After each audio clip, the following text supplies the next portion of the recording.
Hey, what is going on everybody, and welcome to Fantasia. For today, we're going to be jumping into another session of Epic 7 now. Today, got another account overview for you guys.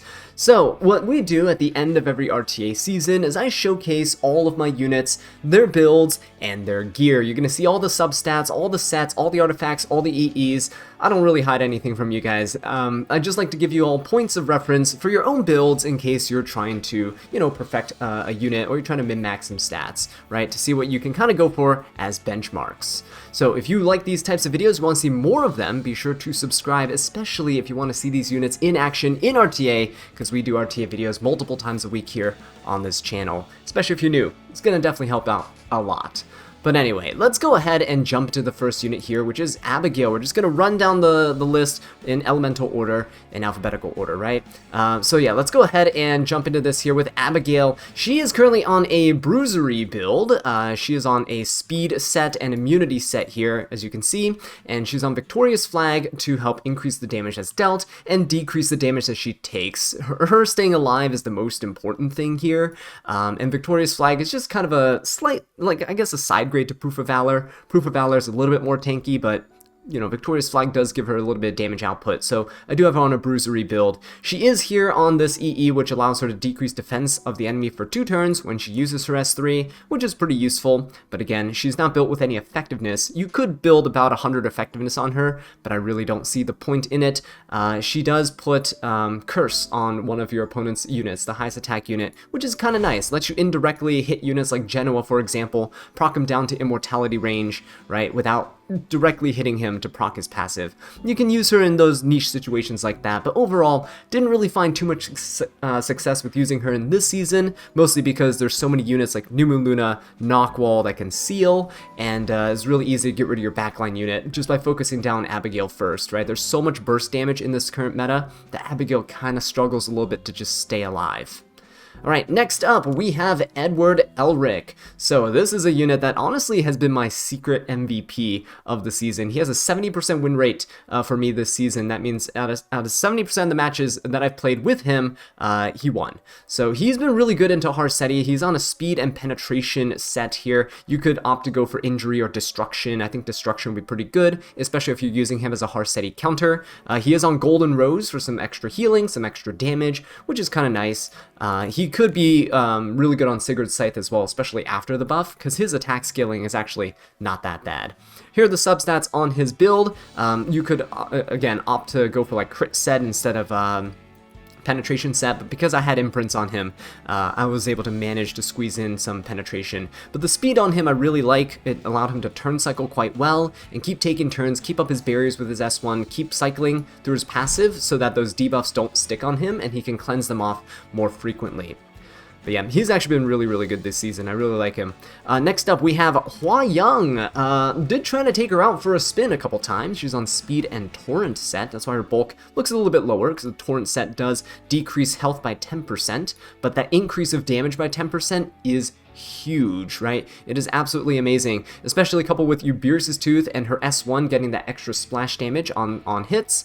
It is really nice. If you soulburn her S1 with the Byblis' Tooth proc, it is really, really strong, and you can chunk down units pretty quickly. Her issue, though, is that she's a little bit squishy. Right, you do have to protect her. She's not as good as she used to be before she was nerfed. But her S3 here, with the EE, the S3 EE, you get 10% extra damage, which I do like, because she did tend to miss some kills, and then the 10 speed definitely helps quite a bit, getting her up to that nice 200. Here are the substats on her. The Torrent set is really, really helpful, and again, you don't really need crit or crit damage, because she doesn't crit in general. She can't. But yeah, try to stack as much attack as possible. 5,000 I think is the lowest you'd want to go. You could probably cut her speed down just a little bit, but I wouldn't go too slow because she does need to take turns and cycle through, right?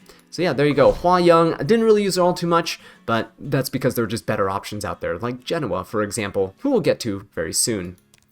Next up, we have Fire Ravi. Fire Ravi has been really strong in past seasons, as you guys know. I was using her so much in the last season, and yeah, she's currently on Counter and Penetration set. Feel like her use could go up as we see Smelgate try to push more Earth units into the meta, right, with young Senya and such running around in RTA. We already see a rise in Ravi's being used to kind of counter those Earth-based teams. Now, she is on Sigurd's Scythe, which is really good for healing, and it really makes her... it increases her solo potential up like tenfold because she heals with her S1, and if she's in Sigurd range, she's going to get an exceptionally large heal, and she can self-sustain herself as long as she keeps countering.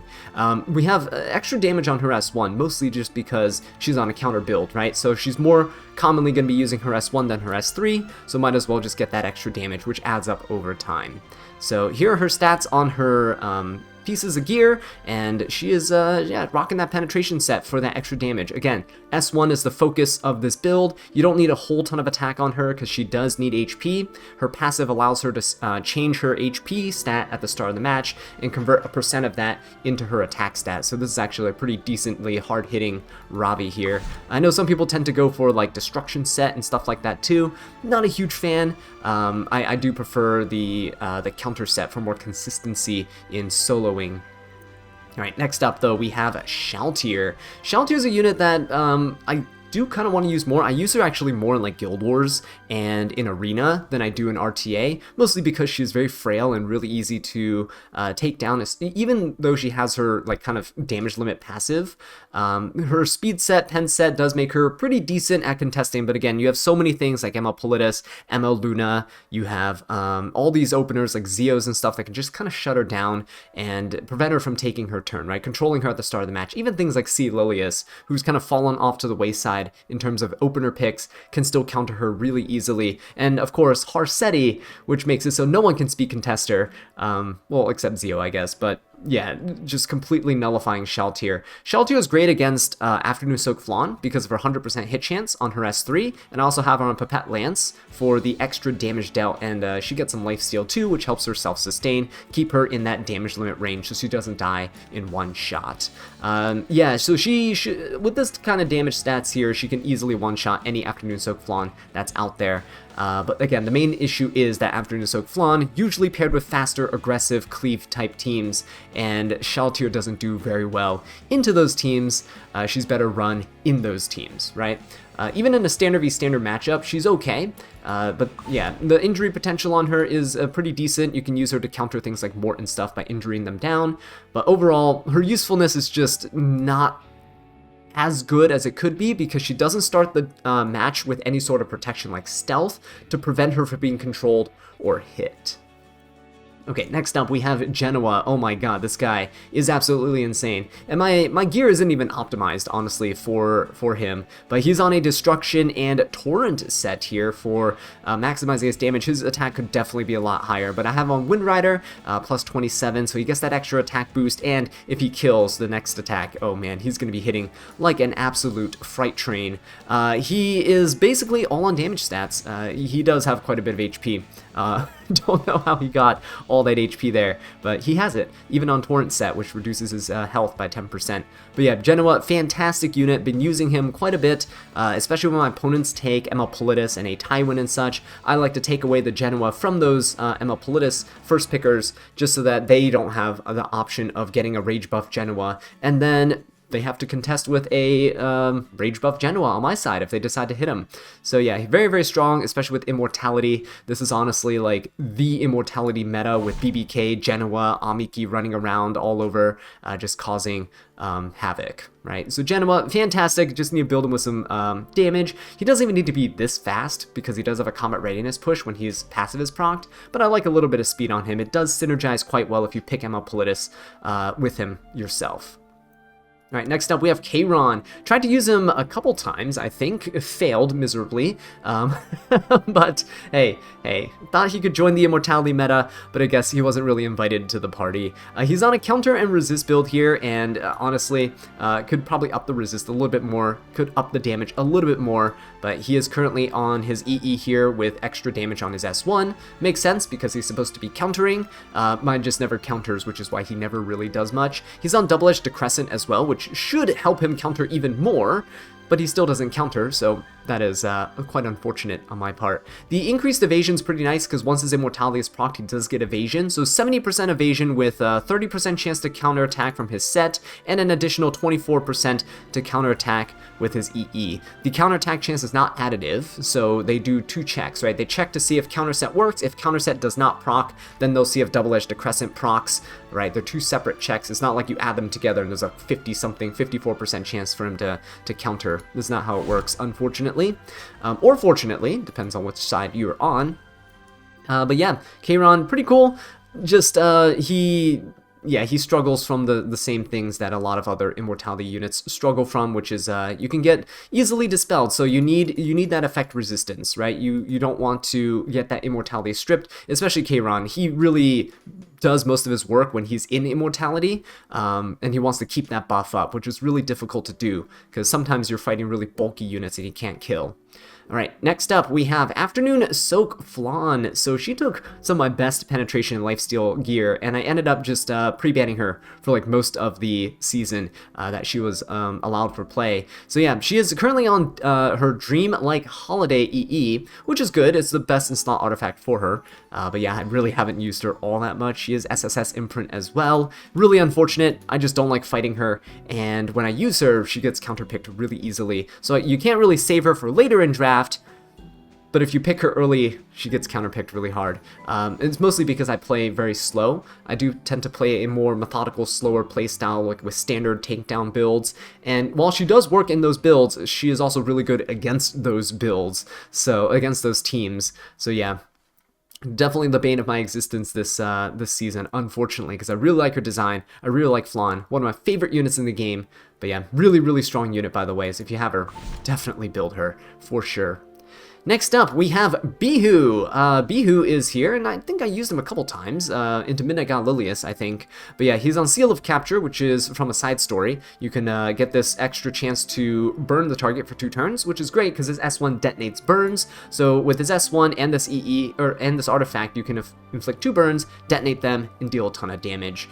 He's currently on his EE here, which increases the attack and defense by 5%, which is cool. I probably would switch this to his other EE, which allows him to inflict burns when he does an S3. That's actually a really good one for him to turn cycle around and then S1, and you can just immediately nuke anybody that you want, which is really nice. I should probably slow him down too in terms of speed to give more attack, and just focus on like attack effectiveness and a little bit of bulk, right? I could probably decrease the amount of bulk he has too. But speed and hit set mostly just to make sure that I can hit some Midnight God Liliases. The effectiveness is kind of nice. Some Midnight God Liliases have, 150, 200 resistance. The resist builds are a little annoying. The good thing is I'm seeing less and less Midnight God Liliases being used, especially because I do have units like Albedo that can counter her a bit more consistently than Beehoo. You don't have to worry about speed contesting in this case with Beehoo, right? So Albedo is a really consistent counter as well. But he's a pretty fun character. I just didn't really use him much in this meta. Alright, next up we have Nahkwol. Nahkwol is a unit that, honestly, I should probably give her better gear for how well she's been performing for me. But mine's pretty slow, only 277 speed, got a bit of bulk on her, got some effectiveness, and she's on Guiding Light. She's on speed set and hit set, and as you can see here, the substats here. She's really strong, oh my god. Even if you're fighting against something like Laya can cleanse with an S2 and then kind of undo Nahkwol's S3 reset. But if you have something like Celine on your team, again, this is a team building game, right? So if you have something like Celine on your team, really discourages the Laya from getting to pop off, and if you kind of protect that Celine, ban protect that Celine, your opponent's really limited in the options they have to answer something like Nahkwol, because not many units can, a lot of good cleansers out there like Designer Lilibet, Meteor, Calwork and stuff, they can't really do anything when their skills are reset, right? So Nahkwol is really powerful. Her seal on her S2 being on a 2-turn cooldown is insane, especially because her S3 gives her an extra turn, which means turn cycling on her is absolutely nuts. Even though she can only seal 1 unit at a time, you're gonna find yourself with like 3 units sealed in like 2 turns. It's insane. Nahkwol is ridiculous, and I should probably, again, give her better gear because I think she deserves it. I think she does. Alright, next up we have Summertime Iseria. Basically a better Pirate Captain Flan, in my opinion, right now. Pirate Captain Flan is getting a buff soon, in probably a few days. I think the buff goes live. But yeah, Pirate Captain Flan is getting buffed to essentially not be a worse Summertime Iseria. Summertime Iseria is super, super strong. She's very consistent in what she does, right? Especially with her EE now, which allows her to detonate bombs that is inflicted at the end of the turn. So if you S1 somebody, you put a bomb with her artifact, and then you detonate that bomb. Just like what Pirate Captain Flan does, right? But the good thing is, Summertime Iseria's S1 has a 75% chance to dispel one buff twice. So it's really good. A little less consistent than Pirate Captain Flan after Pirate Captain Flan's buff. You know, she can steal a buff and such, but Summertime Iseria is still very nice, being able to synergize with aggro teams. I use her in standard, so you can see I build a really, really bulky, middling speed, 200 effectiveness, really hard to resist her, because most units, if you're building like 300 resistance, you're probably really squishy, and you can be taken down pretty easily.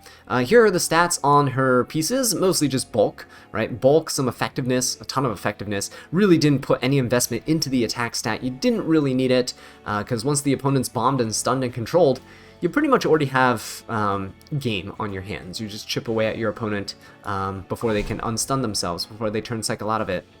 Alright, next up we have Festive Eda. Festive Eda here on speed set and hit set. I really honestly should have used her a little bit more.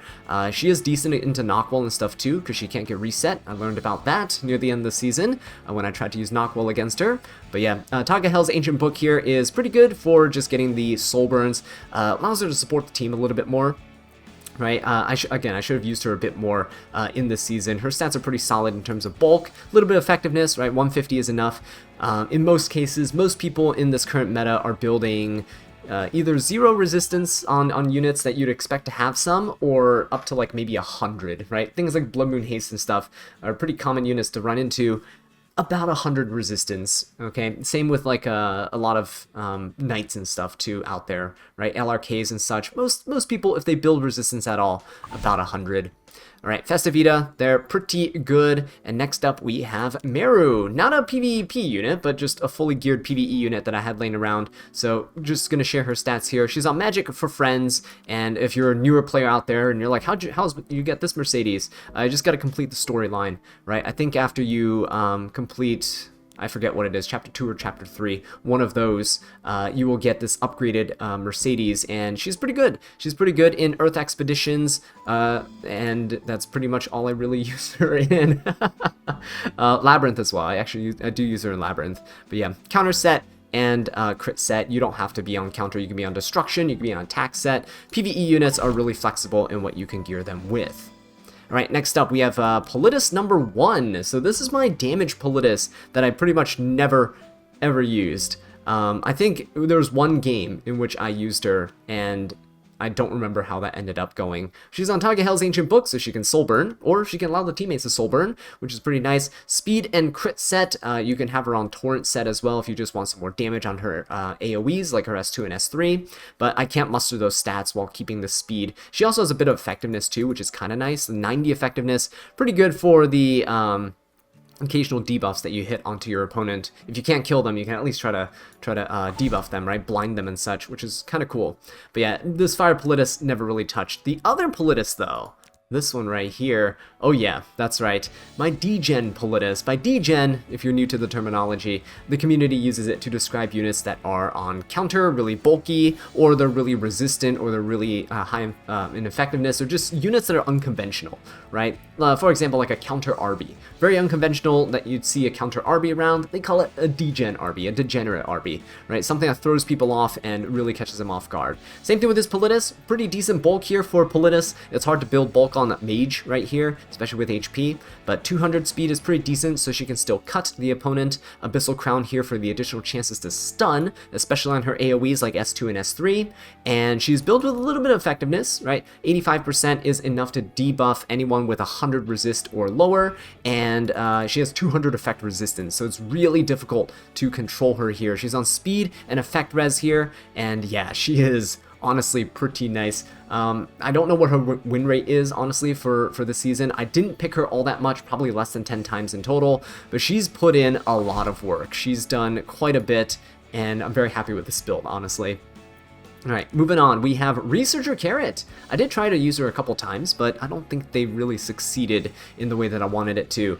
Speed set, immunity set, really haven't changed her gear all that much. Etika Scepter for her to keep resetting her S3 and keep throwing burns out. Pretty decent if you can actually debuff your opponents. I don't have any effectiveness on her, don't really have any built, but if you did invest in a little bit of effectiveness, I think it could go a long way. Maybe sacrifice a little bit of bulk, although I do like her survivability in general. Here her stat lines, you don't need crit chance or crit damage, just some bulk and attack and some speed, and you're good to go. Mine's 229 speed. Honestly, I can probably lower that speed, get a ton of effectiveness, and then be pretty solid overall. But yeah, I like the speed, so she turn cycles with her passive, so she can keep cleansing and putting that, putting her barrier up on herself, which is really useful. Alright, moving on here, we got Roy Mustang. Yes, no imprints, but 4,300 attack. It is really nice. Torrent and Lifesteal build right here. Really high damage, 200 speed, pretty good, and he has Chatty to help keep him alive. So every time he falls below half of his health, he gets a nice chunky barrier that scales with his attack stat. That's why he has a ton of attack here, and he also gives himself an attack buff when he has 3s, which is pretty nice. Here's his stat line. So obviously some pieces like, you know, his necklace, his ring could be much better, but hey, if the stats are there, they're there. The flat attack definitely helps on the ring, and then the necklace, well, just pretend it's actually a good necklace. Alright, but yeah, Roy Mustang, had a bit of fun with him. He's pretty decent into tankier teams, so teams that don't have a lot of damage and they're really bulky, he's pretty good into. Things like Last Rider Crown and stuff, they can't really kill Roy Mustang, especially on a lifesteal build. You'll be healing up, you'll have Chatty to help mitigate damage as well, and as long as you're consistently healing and keeping barriers up on him, you're gonna be pretty solid. He can honestly solo teams as well. It's a little bit tricky in the current meta because there's so many skills that deal extra like damage, like splash damage, right? You have like 3F, Rocket Punch Gauntlet, you have things like Amiki with Uberius' Tooth, like there's so many things that can get in the way of Roy just staying alive, that he is a little bit more difficult to pull off now, but still a solid unit into the right teams. Did use him a few times this season. Right, next up, into the ice units, we have Choux. So Choux here is on a counter and penetration set. She's on Durandal, plus 30. Kind of nice for just pushing herself up. Honestly, gonna experiment with some of the artifacts that are out there. You could put her on the Snowflake artifact, which allows her to push up combat readiness once per turn. You could put her on like Wukong's artifact as well, which gives her crit chance and gives her the anti-crit buff, which is kind of nice. But her EE here is speed, obviously. That's the main stat that you can get, and she's going to get that. If you crit with S1, you can have a 40% chance to whoosh your opponent. She hasn't really been too useful this season because not many fire units have been running amok lately. She's pretty bulky though, and I do like her occasionally into things, but yeah, even things like Jenua, she's not really terribly good into, even though she can put an anti-crit buff up for the entire team. It's just mostly because she's a little slow and a little inconsistent and luck-based, so really hard to make her work right now. She is good as a counter pick into things like Fire Ravi. Any Fire Bruisery unit is kind of nice. She does not do well against Fire Flan though, just to keep that in mind, because Fire Flan usually has 100% evasion up, and if you can't crit on your S1, then you can never foosh, and most of her damage comes from this S1 into an S2 foosh, right? So that's where most of her damage potential comes from. So yeah, the current best fire units she's not good against, therefore her usage plummets exponentially, and now they're trying to push some earth units right now too, with young Senya, Alencia, and all that stuff, so she's kind of fallen to the wayside for right now. In a similar vein, Rem here is actually a pretty decent ice unit overall, very bulky, right? No speed. I usually use her as a anti-cleave unit, but with Mort now being released, kind of shutting down counter in general, it's kind of hard to make her work, but she is still on Sigurd's Scythe. I do have her still built. Occasionally I do bring her out, and when she counters, and she can win a match single-handedly. Just if your opponent doesn't have anything to stop counters, and they proc her AoE counter, they're pretty much dead. So it is pretty nice, but again, RNG is RNG. It could work, it could also not work. You see the stats on the right side here. She's on counter set, she's on immunity. Immunity is mostly so she can't get sealed immediately out of the gate by something like Nahkwol's S2. But yeah, most of the time you're going to get your buff stripped anyway, and you just hope that you get into demon mode. Once you get into demon mode, you cleanse all your debuffs, and then you're immune to debuffs, right? So then she can go absolutely berserk onto your opponent. which is pretty cool.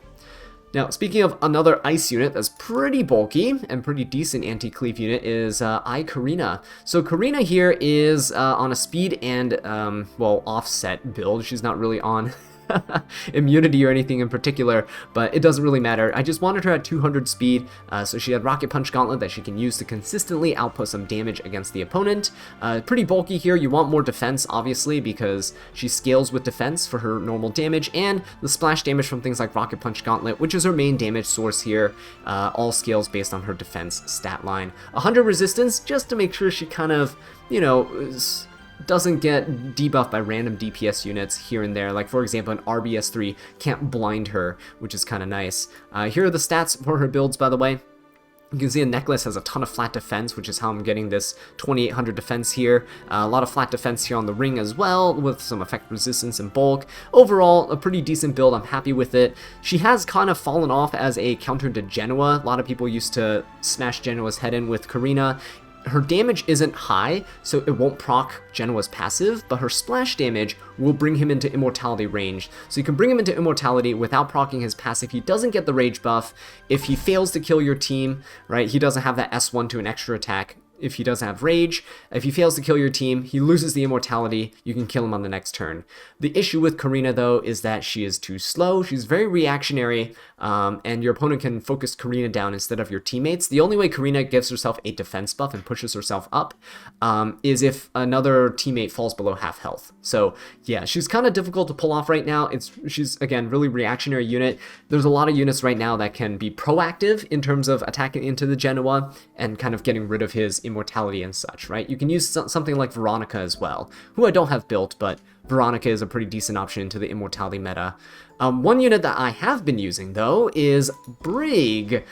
Surprisingly, Brieg has been really fun. Yeah, so he's on a counter and penetration build right here. He's on mature sunglasses, increases his crit damage, and decreases damage suffered in general. Not just crit damage or anything, just flat damage suffered, which is pretty nice. He has some mitigation with his S2 for barriers, but the most important thing is that his S3 can be procced again if you have full fighting spirit, and he gains 50 fighting spirit for his S2 and 25 for every S1. So on a counter build here, he's actually able to charge up his fighting spirit pretty quickly. I use him into Genua's. He's pretty decent to Jenua because when he procs that extra attack, he will attack into Jenua, who's usually the highest attack unit on the opponent's side, strip his immortality buff, right? If he doesn't have immortality at the moment, Brieg's damage is high enough to get him into immortality range, strip the buff, and then when Brieg takes his next turn, you can just kill the Jenua, or whoever follows up the Brieg's extra attack will finish off the Jenua. It is pretty consistent, actually, surprisingly consistent, but you have to be very careful in how you're playing with him. But yeah, I've had pretty good success with him. I brought him into more than a handful of games, honestly. More than Rem, more than Karina, I think. And he's been doing pretty good. But I do use him in PvE as well. This is the same build I use in PvE as I do in PvP. So yeah, Brieg, secret MVP there, and you get him for free too. So if you're free to play, invest in a Brieg. He's not bad, especially into some of the fire units in the meta. All right, let's see. Next up, Summer Break Charlotte. I think I did try to draft her a couple times, but it didn't really work. One of the things that I want to try her into, because she's like been on this build for forever. She's pretty bulky, no speed, good damage overall, and she is on Wings of Light and Shadow for that extra 15% crit chance and extra damage on the next attack. That brings her crit rate up to max. But yeah, she's on a Unity set and Lifesteal set, but the cool thing about her is that she has enhanced dual attack, which allows her to guarantee dual attacks with whoever attacks next with their S1, right? The main thing I was trying to use her with this season was like try to find a way to use her with Harsetti. Unfortunately, it ended up being that I just hated Harsetti in general, so I didn't pick her and I ended up pre-banning her for a good chunk of the season. And then I never really got to test out the Sunbreak Charlotte. I think I tried once and it failed miserably, but yeah. Would be something fun to test out in Arena or Guild Wars instead, but this is what the build was originally intended to synergize with. Alright, next up we have Elvira, seeing a lot more value now, actually, with Designer Lilibet just kind of hitting the scene after her buff. Elvira shutting down Fighting Spirit, now she's being used as a counter into Young Senya, which is kind of cool. Hostess of the Banquet is the artifact on her, so she gets an extra 30 effect resistance, and the damage dealt really doesn't matter, but the 30 effect resistance brings her up to 300 effect res, which is really difficult for opponents to debuff. She's currently on speed and resist sets right here. Honestly, she could do with a little bit more bulk. I need to optimize her a little bit more, but the 90 effectiveness, not that bad. Again, 85 effectiveness is all you need to consistently debuff a unit with 100% effect resistance, so Elvira, yeah, pretty decent overall. Seeing more value, so I need to invest better gear in her. I need to go back and kind of swap some pieces around. Look at that. We have some free necklace right here. We got a free helmet right there. It rolled decently, but still, could be better. Could be better. All right, next up, we have Byblis. Oh man, a unit that's kind of just fallen to the wayside. She was made to kind of counter Navy Captain Landes and such, but now, why eat counterattacks to the face when you can just slap Mort into the draft and just there's no counterattacks at all, right? Freely attack the Navy Captain Landes with no fear. So yeah, Byblis, I do use her in PvE content, which is why she's still geared, and no one really uses this current build I have on her. I have a lot of pieces that can manage multiple builds like this, so she's kind of just held on to her pieces. But yeah, Byblis here, I do use her in Nightmare Raid right now against the Queen, which is really nice. She is a limited unit, so if you don't have her, don't worry about it. She's not really too useful in the current state of the game in PvP. But who knows, maybe her usefulness will come back in the future. She's on her own EE here, Old Guarding Shears, which allows her to have an extra chance to stealth, which is nice, and it also has a chance to inflict a random debuff on the target for 1 turn, which is kind of nice. But yeah, Byblis in general, pretty okay unit. It's just that this meta is not the time for her. Navy Captain Landes, like, just never seen anymore, right? Harseti's taken over everything, and if it's not Harseti, it's a lot of aggressive plays of cleave and aggro, and on the other flip side of things, it's either that or just tank down to try to stay alive against all the shenanigans happening around you. All right, next up we have, I believe, Seaside Balloon is not built. Okay, there we go. Aria. So Aria is another unit that I've been using sporadically throughout the season. I think more near the beginning of the season than towards the end. She was a unit that was used to kind of counter Genuas, essentially, right? You'd use her, you'd have her around, stealth the entire team. They can only hit the Aria, and then you would hit the Genua over and over, like proc his immortality, right? And then eventually end up killing him. Or she gets crit by Genua and then she dies. So that was also a thing that could happen. She's on Lifesteal build and Resist build right here. She has a little bit of damage in terms of crit chance. She's pretty consistent with her damage output. 170 speed. She needs a CR pusher usually on the team to help get her to take that first turn. But 200 resistance is something that I've really liked on her. I'd rather forego the damage and then go just for Fairytale for a Nightmare for the constant fixed damage. The fixed damage here, the what I call splash damage, the fixed damage that we have from the Aria is really going to chunky down the opponent with how much she does her counter attack, right? When she has her counter stance up, she hits 2 opponents at a time. So she's actually dealing pretty decent damage every time she is hit. And the effect resistance just makes sure that she keeps that counter attack stance up. If she loses that counter attack stance, she literally becomes useless. A sitting duck, too slow to turn cycle, and you need to use soul burns. And you're normally not going to have enough souls to soul burn with her in a standard v standard matchup. And then on her EE here, we do have her start the battle with 1 focus, which is not bad. Helps her, if she starts with 1 focus, she S3, she gains 3 focus. When she gets hit the first time, she is at full 5 focus stacks, and then she'll unleash her extra attack. So it just makes her ramp up a little bit faster for the initial burst of damage.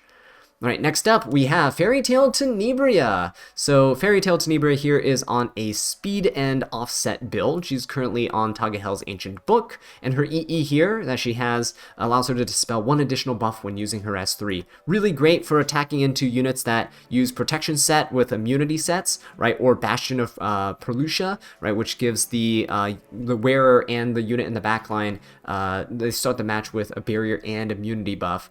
So typically in RTA, if someone has immunity with a different buff, the other buff gets stripped before the immunity does, right? So Fairytale Tenebria being able to strip 2 buffs now just brings her in line with all the modern day openers, which is pretty good. But I have her currently on 285 speed. It's wild that she's actually faster than my Nahkwol. I don't know why, but yeah. Here are her stats on her pieces. I did try to use her a few times, but most of the times if you try to pick her, I usually last pick her and she gets banned. People are a little bit afraid of Fairytale Tenebria. Very good opener, very strong and potent debuffs. The issue with her is that her base speed is relatively slow compared to modern day openers, right? She's a 115 base speed opener, which is not great. It's not good. In comparison, Ron is a 129 speed opener, base speed opener, and he is absolutely insane, right? So yeah, Fairytale Tenebria, a little bit on the slower side, just kind of unfortunate. Next up, we have Elena. So Elena here is on speed and resist build. I kind of sped her up here from the last account overview we did, and she's been pretty good as an anti-cleave unit, right? Doctor's Bag here to help her when she activates Rest 2. She'll cleanse a debuff here, and then she'll cleanse a debuff here with her EE. So she'll cleanse 2 debuffs. When Ron S3s or any other AoE opener S3s, you'll be able to cleanse 2 debuffs off of your team, and then you'll get to push yourself up. Hopefully you'll cut, and then you'll get to S3, put the invincibility up on your team. It is a good time. But yeah, this is her current what is it? Gear and substats. That's what I want to say. Yeah, so she's looking pretty good. I like the 250 resistance. 200 I think is a little bit on the lower side. You're kind of gambling, right, with certain units who build 150 effectiveness. At 250 effect resistance, there's 0 chance that you can get debuffed by a 150 effectiveness unit. So this is why I have her like this. Alright, next up we have Frida. Oh man, Frida, a unit that I haven't really been using, but she is built. 200 effect resistance, 250 speed. I do sometimes use her in like Guild Wars or Arena, but yeah, speed set and resist set here on Doctor's Bag, because when she has 3s, she actually does cleanse one debuff. So this just lets her cleanse 2 debuffs and again brings her in line with other cleansers, which is pretty decent. Here are the substats on her pieces. Honestly, not the best pieces, right? You see 83, 87, 83, 86 gear scores. They're not great. Just kind of extra stuff I just slapped on her. Not a unit, again, that I really use. I'm not trying to bypass things like Bellion in RTA, and I don't really rely on soul burns very much for my playstyle. They're useful, but I don't rely on them. And Frida is, she's an okay unit for me. But yeah, just currently I would like to up her bulk eventually, maybe decrease her speed a little bit. Not really sure how I really want to play around with those stats, but yeah, Frida, built for now. Next up, we have Alencia. She is, yeah, she's really cool now with Young Senya. So moving on to the Earth units, we have her on Injury and Penetration sets. She's on Prayer of Solitude. Unfortunately, not plus 30. I got absolutely scammed trying to summon for this artifact. I think I got like 7 or 8 off-banner artifacts and no Prayer of Solitudes. So that was very fun. Really good time. So her EE here is actually a recover HP EE, which is nice. It recovers a set amount that's proportional to her max health, which is pretty good. Coupled with Young Senya's continuous heal buff, she actually heals a good chunk of HP every single turn. She's on HP imprint for herself as well. 21%, no, 21k health is not a whole ton, honestly. You can definitely build her much tankier. I see people with 25, 30k HP builds, but I have her quite fast. 225 speed on Injury is nothing to laugh at, and you could build her on a speed set, lower the stat requirements that are needed. You don't need her on Injury because she now has Injury built into her kit with her Mind's Eye buff. So you can definitely slow her down, speed set, and build way more damage or way more bulk, right? Probably bulk is the way to go, especially with Young Senya and all the HP scaling damage that you can be doing. But yeah, in general, I like the Injury. If Alencia takes a single turn, she essentially gets a unit like 0 to 50% injury immediately on them, and they're just kind of screwed. They're just, you know, Lias, LRKs, all those units, really not going to be dealing any damage after that initial turn. So that's why I do like her to be a little bit faster to take that initial turn there. But yeah, moving on here, we have Arunka. Arunka is on Speed and Penetration set, and didn't use her at all this season. 7,100 attack. She's on Little Queen's Huge Crown, which increases damage on single target attacks and increases it further against units with a barrier. So she is really good against barrier units, right? And her S3 will grant her additional combat readiness. So whenever she kills with her S3, it resets it. This gives her extra combat readiness so she can turn cycle around before your opponent's turn cycle out of their barriers. She'll be able to one-shot somebody else again, hopefully. The issue with her is that she's really weird to speed tune, and she's also a little bit squishy. She's hard to pull off. She's really hard to pull off in RTA. Not a whole ton of barriers running around. I know those protection sets and stuff that are out there, but you know, things like Tywin don't really get barriers. LRK does, but in LRK teams, I don't know, I feel like Arunka's kind of hard pressed to be killing, even with this type of attack stat here, 7,000 attack. It's quite crazy, but she does struggle to kill, even with a penetration set. It's kind of sad. It kind of is. I would like to see a little bit more damage into her kit just in general, but overall she works really well in Guild Wars. That's where I use her most of the time. But yeah, that's my Arunka. By the way, if you're wondering why her speed is so low, she gains combat readiness every time an opponent with a barrier ends their turn. And if you build her too fast, it's really bad, because then you just kind of take your turns too early, and you don't want that. So you want your opponents to get their barriers first. She'll jump up in combat readiness, right? And then she'll be able to nuke those units that have the barrier on them, which is kind of nice. Alright, moving on. Next up, Immortal Wukong. A lot of people have him built for Rift, but you know what? He's really good in PvP, especially with his EE now. Lifesteal, crit set. His gears have been moved around several times. This is the current one that I have on him.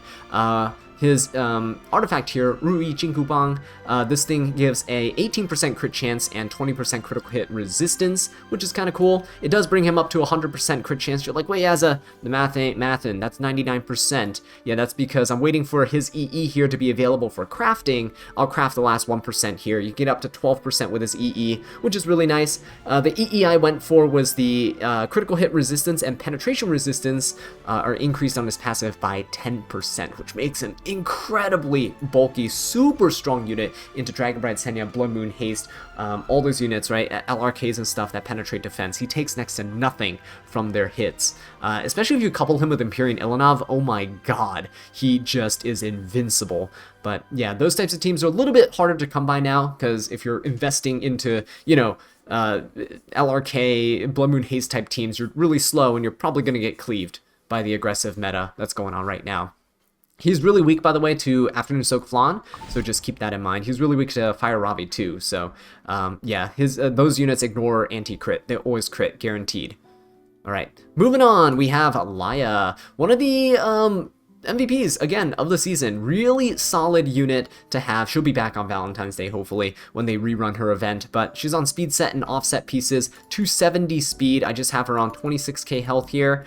Usually she's on team imprint, but if I self-imprint 27k health, she'll easily have over 30k health in battle because of Sweet Miracle, which increases health by another 10%, and at the start of the turn, you have a 100% chance to decrease buff durations by 1 turn, every 3 turns.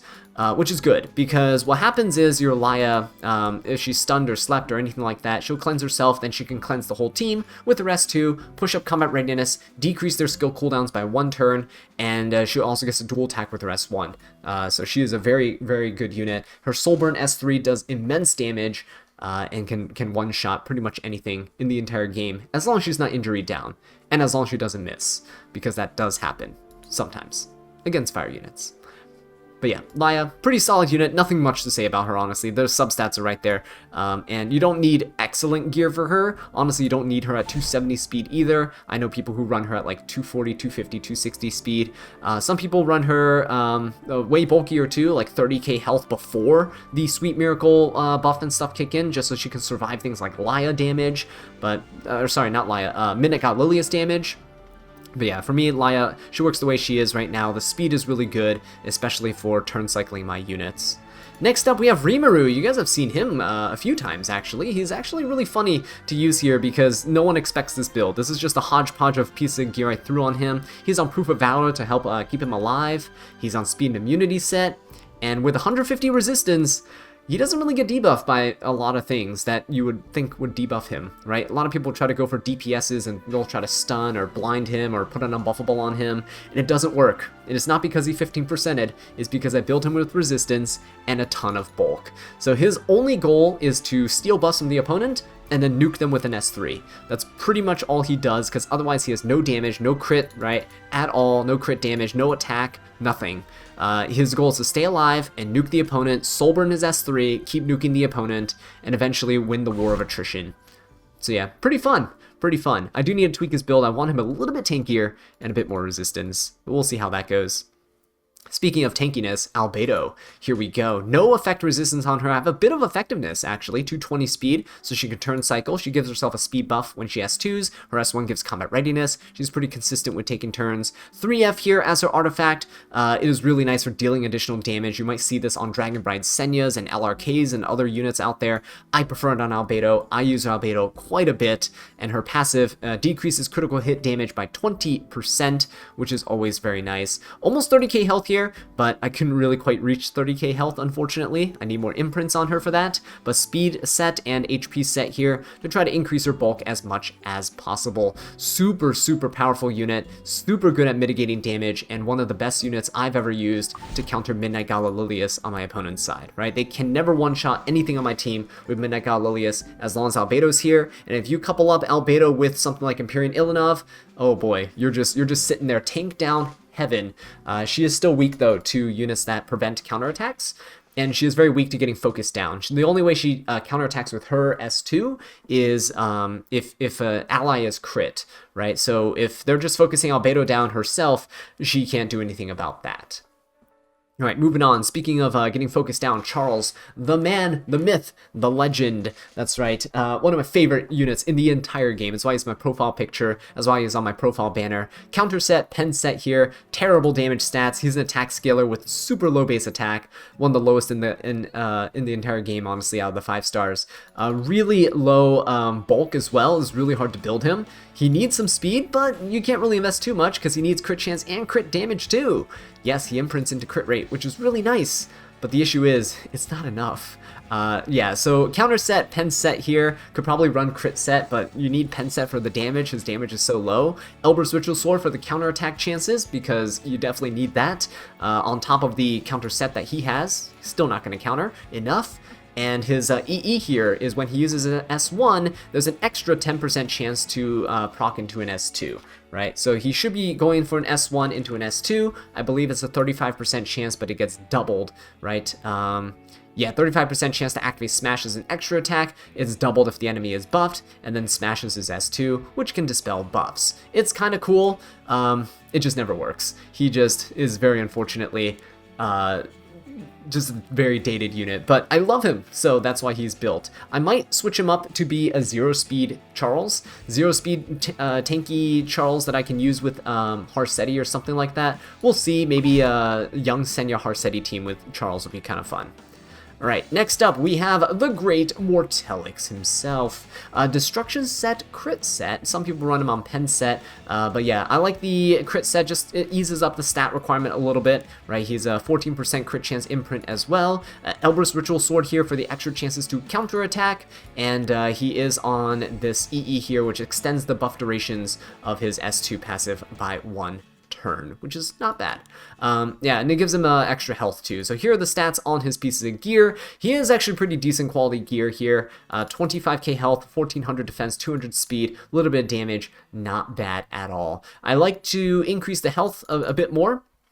Right, I could try to do more damage at like 24, 23k health, but 25k health was my benchmark, just so I can ignore res of a lot more units. As long as he has more max HP than the units he's attacking with his S3, he ignores res on them, and that is very useful. Same thing as the S1 for defense breaking. Very useful, very, very useful against lower HP targets, right? Next up, we have Silvertide Christy. So she is, I don't think I really used her all that much, maybe a couple times here and there.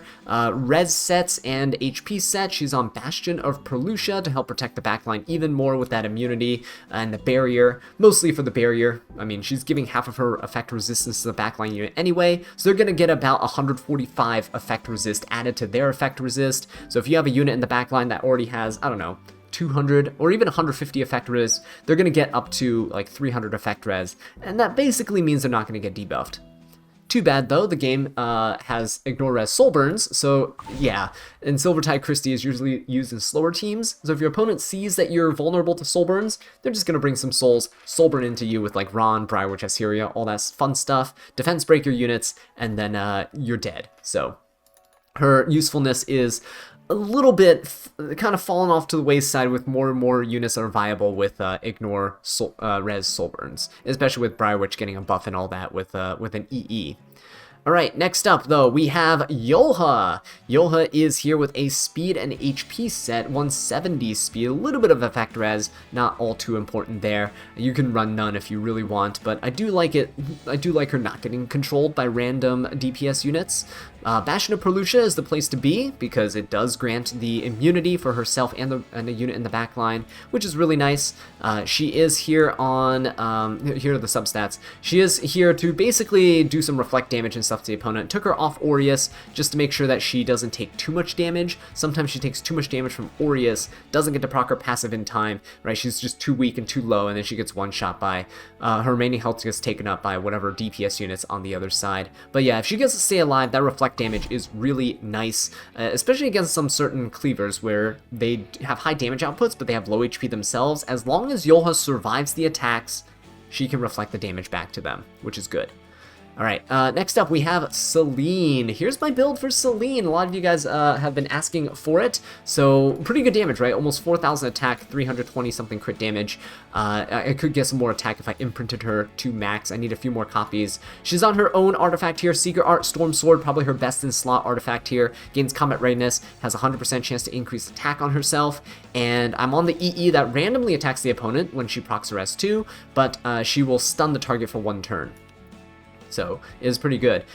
She's on penetration set, destruction set for just maximizing her stats and damage output. I do like her really bulky though, so I sacrificed a bit of speed. She's a bit slower than most Celines out there at like 200 speed maybe, but she is very bulky. So she stays alive. The opponents don't expect her to stay alive. They'll try to throw a couple of little chip damage hits at her, see that she's not going down, and then panic because at that point Celine is rolling, and we're locking down our opponent's non-attack skills on the other team. So yeah, here are her stats on the right side here.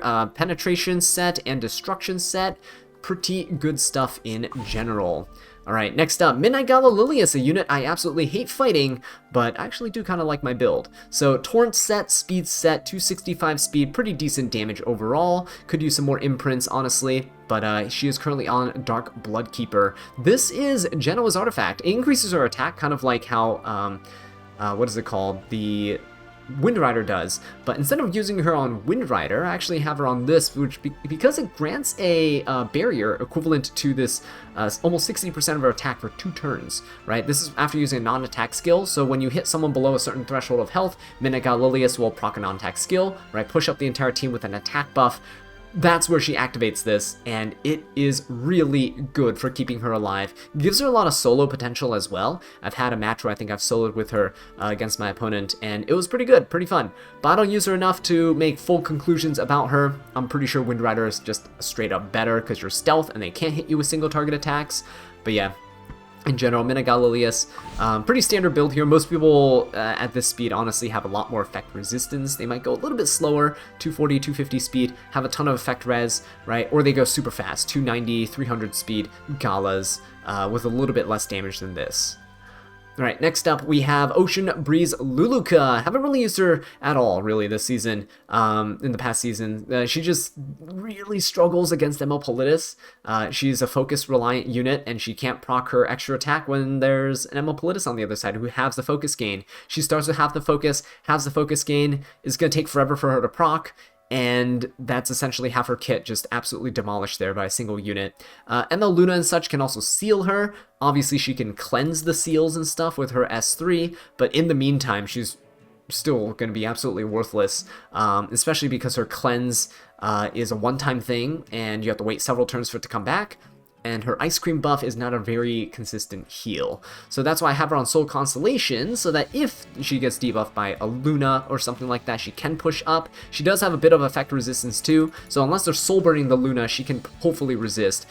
200 to 70 resist about with this Soul Constellation artifact. Speed and effect resistance on her right here. Could probably buff up the resistance a little bit if I had a couple more copies of Luluka, but hey, it is what it is, and I'm perfectly fine with that. Her pieces of gear are actually not terrible, especially the helmet. That's a pretty good helmet there that she has. But yeah, wish she was better. Wish there were more viable Soul Weavers. Right now, the best Soul Weaver, in my opinion, for the meta is Infinite Horizon Acades.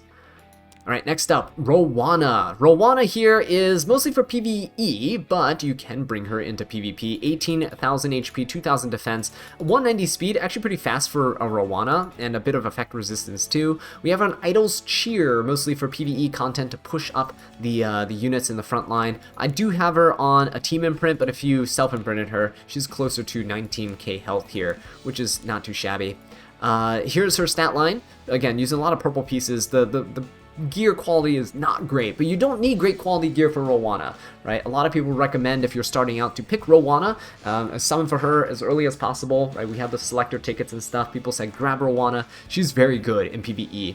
And, again, pretty useful in PvP too, especially with things like Harcetti and such out there with extra attacks that are AoE.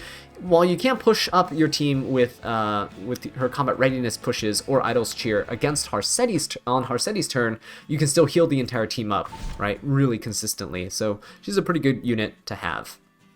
Next up, Schneel. Schneel here is pretty fun as a DDR counter. The issue is DDR has kind of fallen off the meta because Schneel exists, so people are just kind of shy away from him, unless it's a late pick, 4th or 5th pick DDR, but by then it's too late to pick Schneel. So yeah, you won't see him very often in RTA, but it is good to have him geared just in case your opponent tries to pull some shenanigans. Speed and resist build right here, and he's on Water's Origin because people do tend to focus him down, so him able to push himself up and heal himself is pretty nice for turn cycling, ensuring that he takes the turns and stays alive against DDR teams. Here's the substats on him. Nothing really much else to say. The only other unit that really puts Venoms on your team is like Earth Sharoon, but she is not really a meta unit at all. Alright, moving on. Speaking of which, Earth Sharoon here, I do have her built because I do like her kit, and she is pretty fun sometimes. I like using her into Laya, but again, my opponents have not really been picking Laya, not playing standard-ish teams. Really, everyone's opening New Moon Luna, Emma Politis, all those fast things, Harcettis and such, so Sharoon's kind of fallen off to the wayside in terms of her usage as well. Wondrous Potion Vial for cleansing, because she has no cleansing in her kit, and she is on the decreased cooldown of her S3 by 1 turn, so she can more consistently strip buffs and apply Venoms. She basically strips all buffs off the opponent. Her S3 is amazing. It decreases buff durations by 2 turns, and yeah, just AoE. So if you hit them, most buffs are 2-turn buff durations. There's really rarely you get ones that are 3 turns. So you just strip everything off your opponent, and yeah, it's really good, really good. She has counterattack buff, she has hit sets, and she is pretty fast for a counter unit, actually. Pretty decent bulk. 100 effectiveness is enough in most cases, as I've explained before. 100 effectiveness is good enough to debuff pretty much most units in the current meta. So yeah, these are substats on her pieces right here. A lot of speed, right? 10, 17, 17, 17, 18, and then you got your boots. So pretty fast for counter stuff. Unfortunately, I just can't get these speed rolls on my speed gear. Alright, next up, Young Senya. Here we go, newly released unit. Wasn't able to use her in the last season. Have been testing her in the preseason, and she's been a little bit hit or miss. Not the greatest counter, I think, into stuff like Harcetti, because if you're using as a Harcetti counter, you kind of want a Ban Protector, but when she's Ban Protected, she's picked too early on, and because she's picked too early on, you get kind of screwed with counter picks into her, and there's quite a few counter picks, like New Moon Luna, Nahkwol, and all those shenanigans. And those units are very, very common in the meta, right? Pretty much almost everyone's picking them. So yeah, she struggles in that regard. But speed set, HP set here. I built her as a standard-ish Soul Weaver. You can honestly build her a little bit slower if you really want to. Proof of Friendship is her artifact here. Increases the health of herself and the foremost ally except for herself. And she can push up the foremost ally's combat readiness by 15% at the end of the turn. Mine's not fully maxed, so it's not a 100% chance to push, but I don't think it's really necessary to plus 30 this artifact, in my opinion. It is good, though. If you plus 30 it, it's good. But if you have bottles, I'd hold off on it for now. Here are the substats on her pieces on the right side here.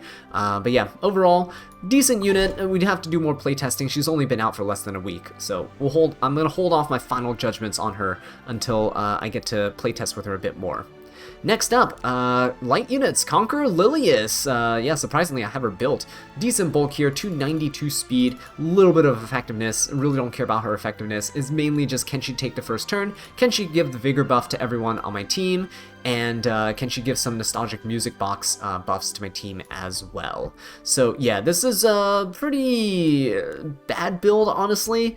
I don't use her ever, she's just kind of here. Honestly, I could probably put this gear on somebody else and make better use of it, but don't really have anybody else to put this gear on, so she's wearing it. Have I drafted Conqueror Lilias at all this season? Absolutely not, but hey, in case I wanted to dual attack with Navy Captain Landy, randomly, with RNG, then I guess I could pick her.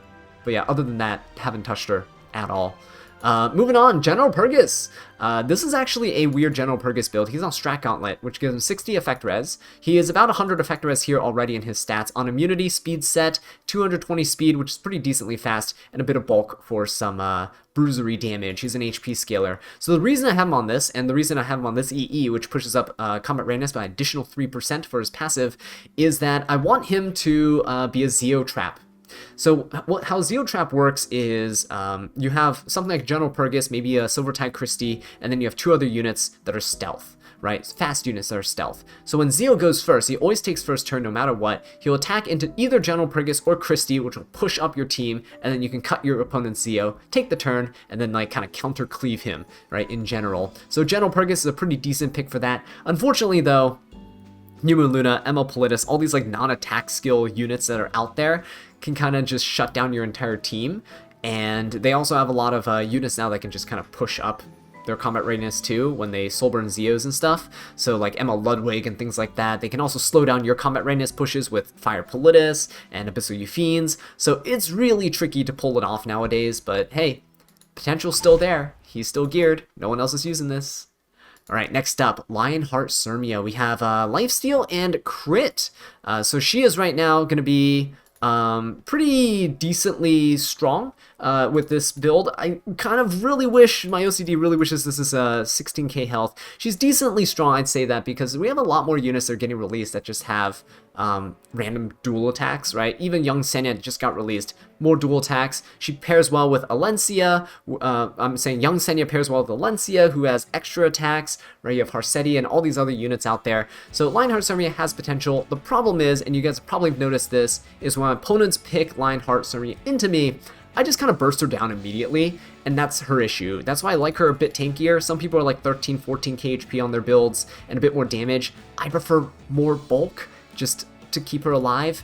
I am going on a really gimmicky creation and destruction build though. She should be on Durandal. If she was on Durandal, she'd have actually enough health for me to be happy with it. But yeah, she's on creation and destruction. But that's mostly for the memes. I just like seeing her S3, take an extra turn, and rip another S3, right? And then when she procs another counter attack, she rips another S3, and then another S3. So it is really funny to see. And yeah, we've had it happen a couple times on the channel too, so go search up Creation and Destruction on the channel if you want to see it happen live in front of you. Yeah, it is a good time. Lifesteal though, I prefer it over Destruction, not because I lack the Destruction gear. I do like the Destruction gear. But yeah, Lifesteal is just good for self-sustaining, which fits my playstyle pretty nicely. It's also one of my favorite sets in the entire game, so it has that going for it. Alright, next up we have Little Queen Charlotte. Little Queen Charlotte here is on a speed set and immunity set, and she's on Hellcutter as well, which allows her to stack up attack and crit rate ever so slightly every single turn, which is actually really good because then you don't have to build her with a ton of crit rate. I have her built a little bit slower. I tend to bring her along with CR pushers, right? So units like Infinite Horizon Acades, right? Units that can kind of push her up a little bit, DDR and stuff, you know, S2, Combat Readiness push, those types of things, so that she can turn cycle around and then slap a dark unit by bonking them in the head. But hey, that's those kind of days are over with Light Aiden around. I still don't have Light Aiden, so Little Queen Charlotte is my go-to when I have to face a ton of dark units. She's okay, but honestly, there's a bit better options out there. Like, you can just use Jenua, and then he just one-shots everything. So you don't even have to be specialized against dark units. You can just one-shot everything with Jenua. Isn't that fun? Anyway, I don't even know where I'm going with this anymore. Here are her stats. Little Queen Charlotte probably needs an EE very soon. Come on, Smallgate, please. For my girl, for my queen. Alright, let's go. Moving on, a Tywin. A Tywin here is on a team imprint, actually. So 31k health with that team imprint, almost 32k health with a self-imprint, which is kind of nice. But yeah, 31k health here, HP set, protection set, Aureus. He can't be one-shot at Midnight Gala Lilias. It's fantastic. I love it. But this is the current substats on his pieces. Very low in terms of gear score, because really we're just slapping on a bunch of bulk with flat defense, flat HP, and those don't really count well towards gear score. But he gets the job done. You guys see how amazing he is. He's one of my most used units. I think a 55% win rate this season. I think either my number 1 or number 2 most used unit this season. Yeah, fantastic unit overall. Absolutely love him. Hate fighting against him. If you want to build him faster for ML Politis synergy, you can build him like 230 something speed, right? I used to have him on a speed set, 230 something speed, but you build him on Politis, use her S3, gives him the rage buff, pushes back the opponent. Hopefully your Tywin laps with the rage buff with the speed from it, and your opponents don't cut you with their decreased speed debuff. Tywin can go, rip his S3, defense break everybody, stun everybody, he ignores res with rage buff, and then you can clean up everybody with your DPS unit of choice. Usually Jenua, but DPS unit of choice. Gives you some freedom. Alright, next up we have Bellion. Bellion's on counter and immunity here, also on 3F. Not a plus 31. I'm kind of hesitant on making this also plus 30, just in case another good limited artifact comes out down the line, but I don't draft Bellion enough for me to justify using this. But yeah, here are her current substats here. So she is pretty tanky, right? 28k health, almost 1600 defense, just a little bit shy of those numbers, guys. Oh, it makes me feel bad. But 203 effect resistance, and that's the main thing. She can't be controlled, she can't be debuffed really easily, therefore she is going to wreak havoc against people who are trying to control her in order to kill her, or trying to put a defense break on her in order to kill her. It's going to be very difficult, and that's the whole goal of this. I should honestly build a Maid Chloe at this point to kind of round out these resist units. Maybe that's something for me to look into. Who knows? Next up, we have Crimson Armin. So she actually lost a few of her pieces to some other units, but yeah, protection set and HP set here. Almost 30k health, almost about 1,900 defense, not close to 2k. Aureus here increases defense of everybody, and of course, absorbs damage here. She's one of the best damage mitigators in the game because of her S2, which decreases damage received by all allies by 15%. So this is not just crit damage, so it's better than Adamant Shield. It's 5% less reduction than Albedo, but again, Albedo's like Adamant Shield, only reduces crit damage. She reduces all sorts of damage, which is amazing. But about 100 resistance on her as well, just so she doesn't get randomly debuffed, and then 110 speed. So here are her substats right here for the pieces of gear. Again, you're going to notice that protection set, HP set stuff tend to have really low gear scores, because you're really focusing on flat health, flat defense, flat health, right? Flat health all over the place to just bolster up your bulk so that you can give the biggest barrier you can to your teammates. If I did put her on self-imprint, she would be 2,000 defense though, which is kind of nice, but typically I keep her on the effect res imprint for the team. You know, synergizes well with things like Bellion and such if you're trying to just keep them all alive and debuff free. Next up, speaking of keeping things alive, Dragon Bride Senya, guys. Look at this. Re-geared her just yesterday, so you're in luck. You get to see my brand new Dragon Bride Senya build. My old one was just way worse than this that I had going on for her, but she's on a speed and HP set build. Bastion of Perlucia gave her my strongest copy of Bastion, so she's given a big, chunky barrier to the backline unit. Huge, right? She's 38k health, and honestly, I could imprint herself to get almost 39k health, right? I typically go team imprint for a lot of my units, so if everyone's team imprinting for HP, you're getting more bulk than if everyone's self-imprints for HP. So everyone's HP will be higher in general, you just won't see it here on the stat line page. But yeah, if I coupled her with like 8 Tywins and such, anyone else with team HP imprints, she's gonna have almost 40k health. Really, really good damage. I could probably put 3F on her. I'd probably swap the Bellion's 3F onto her here. Just not really feeling it right now. Again, we'll see. If Dragon Bride Senya is working for me like this and I just need that extra little bit of oomph, that little bit of push for damage, I'll switch her to 3F. But I mostly just use her as a deterrent to hit the backline unit, and also just for her S3 nuke and push. I don't really use her for all too much. I hardly ever draft her, if you guys have realized throughout the season. Not even one of my top knights that I've drafted at all. So the substats are on the right side here. She does pretty good overall, but again, my current playstyle. I should try to incorporate her more, but currently it's just not utilizing her enough. One unit I do utilize quite a bit though, Empyrean Ilynav. Here you go, 27k health, 1700 defense, 175 speed, and 270 crit damage. Very nice on destruction set, and I have her on crit set. You could put her on pen set too, but crit set has been working quite well for me just for bolstering my stat lines, right? Free stats with the set bonus. Rise of a Monarch. So Rise of a Monarch here is really nice. Not only does it give the increased defense to all allies, and she has Indomitable buff, which increases defense even more, but at the end of the turn, she grants a barrier that's equivalent to almost 14% of her max health for 2 turns to the person with the lowest health. It's basically FCC. Empyrean Ilynav with this FCC passive is insane, because Empyrean Ilynav pushes herself up in combat readiness whenever an ally is hit. So if there's an AoE that hits her, 40% combat readiness, right? It's insane for turn cycling her, and if you're turn cycling her, you're keeping this barrier up pretty much all the time. It can also apply to it can apply to units, and like my Infinite Horizon Acadias, for example, who we'll get to, and she'll heal herself with Guardian Ice Crystals no matter what, if she's taking damage or not. So when they hit her and they don't break the barrier, she's healing through Guardian Ice Crystals. We're just mitigating damage and healing at the same time. Barriers are essentially just pseudo heals, temporary pseudo heals. Super nice on her. If you haven't given this a shot, definitely do it. I had her on Holy Sacrifice before, but I'm never going back. This Rise of a Monarch tech on her is nutty. Alright, next up we have Last Rider Crow. You guys are in luck because I just re-geared him too yesterday. So he was on like 27k health, 1600 defense. Pretty much just lowered the defense a little, gave him more health. He did lose about 60% effect res. I was thinking about it, and honestly, he doesn't need the effect res at all. 30k health here is absolutely nutty. Almost 200 speed on the lifesteal build. 40 effect res, it's good enough, honestly.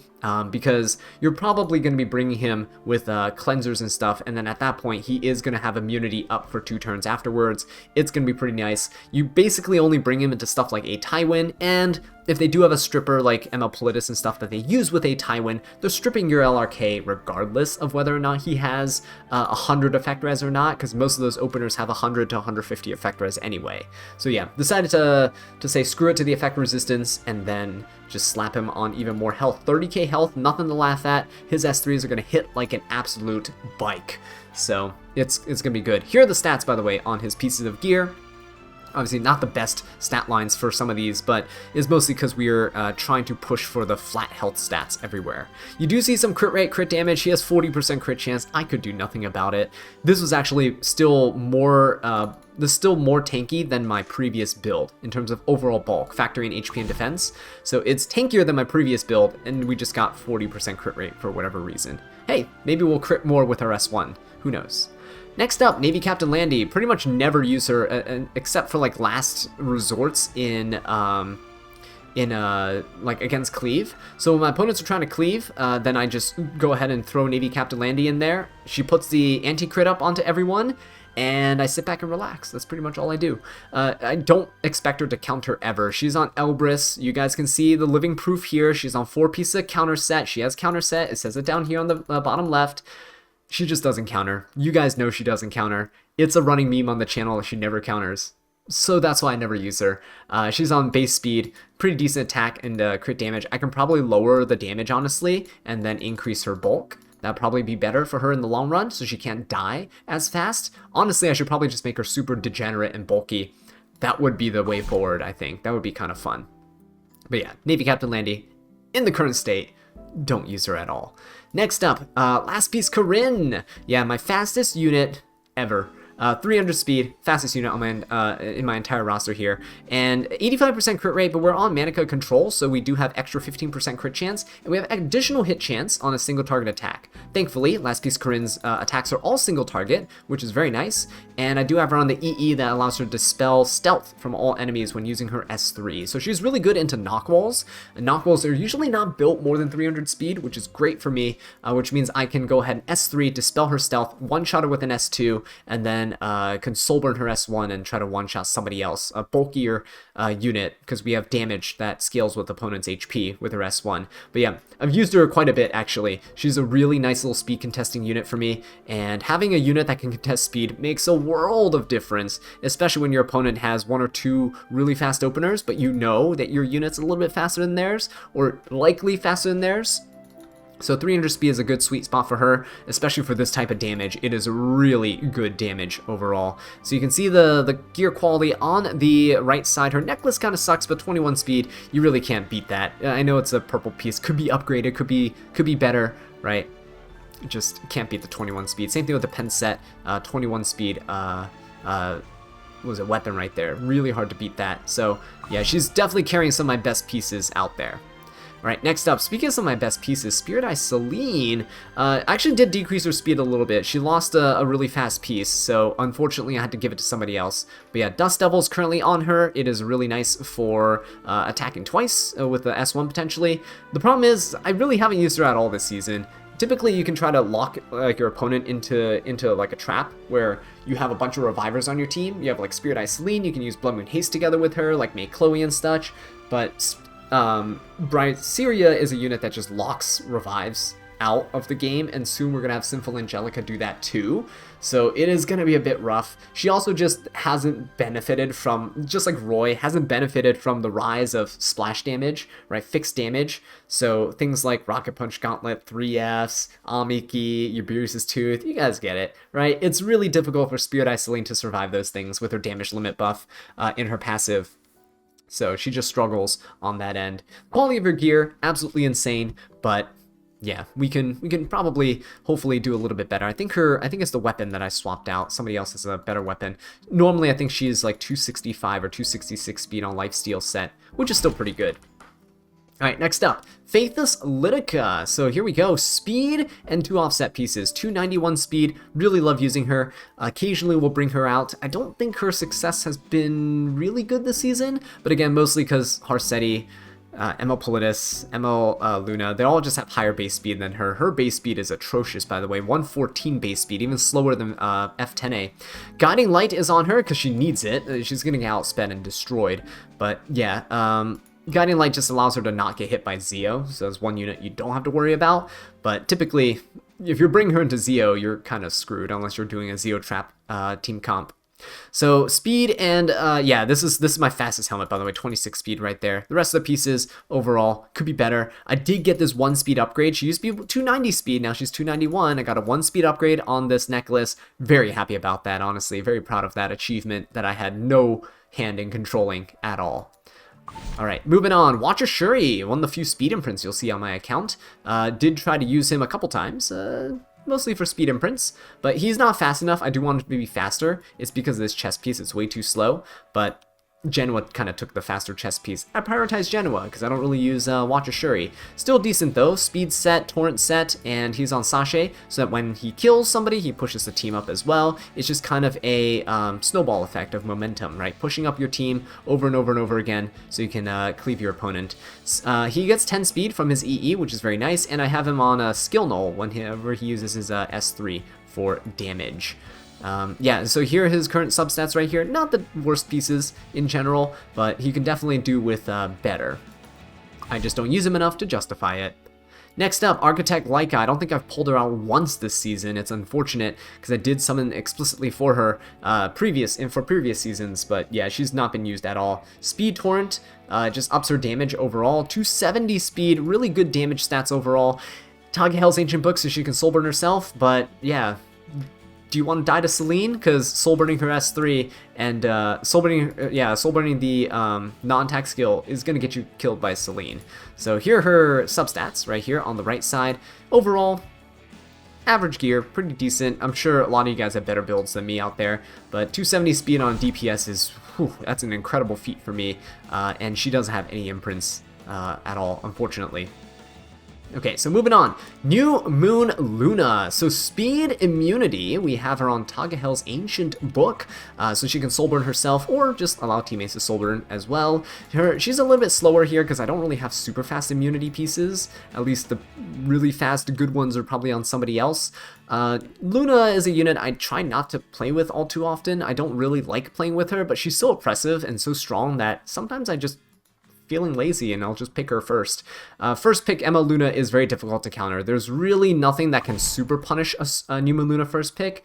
They have to pick cleansers like Infinite Horizon, Acades and such, but, you know, there's nothing that, like, punishes you actively for using New Moon Luna. Not like how Schneel actively punishes you for using DDR, or like Dragon King Sharoon punishes you for using Fear or Stun or Sleeps, right? Nothing actively punishes New Moon Luna. You can't even use Celine or Politis or stuff like that into her because she'll seal them and then they can't do anything. So yeah, very, very safe unit, incredibly strong unit.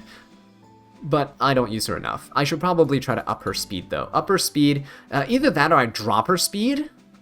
Here's the thing, I can drop her speed, increase her bulk, and just use her as an Etika Scepter S2 spam machine. I think that might be the way to go moving forward. We'll see.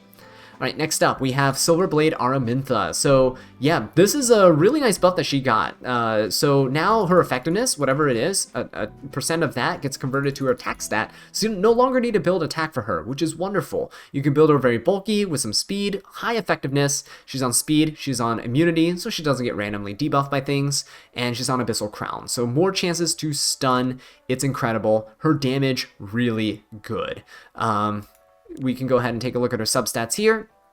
Right, pretty much just focusing on speed, focusing on some immunity. I have her on a defense necklace. It's the fastest one I got that really fits her here. But, you know, if you have an HP one, it's probably better than the defense. Mages don't really scale very well with HP subs, so defense subs actually increase their bulk better. You get more effective HP from getting higher defense here, and then for the HP, just try to make it up with like strong barrier units that can help keep her alive.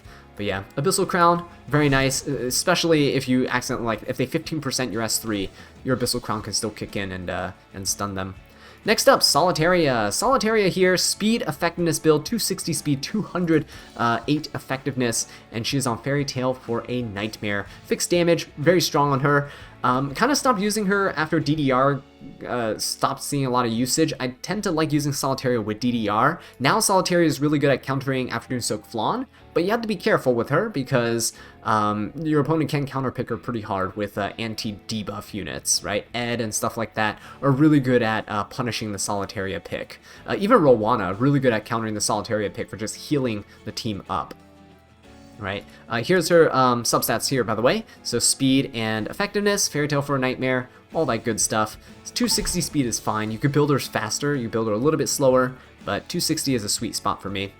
Next up, Sylvan Sage Vivian. Yeah, one of the units that really got hurt by like Amiki and all these other, you know, fixed damage units. She's on Lifesteal, she's on Torrent. She's pretty good in terms of bulk. 10k health, 1200 defense, 4200 attack, and a little bit of crit damage here. She's on Chatty just like Roy, so when she gets too low, she gets a barrier, helps keep her alive, scales with her attack, and she actually scales really well with attack. She can get really chunky barriers, because you gain, what is it called? Your damage. See, attack can increase up to 3 times, so you increase attack by 20% every time you use your S1, which is nice. It's not bad.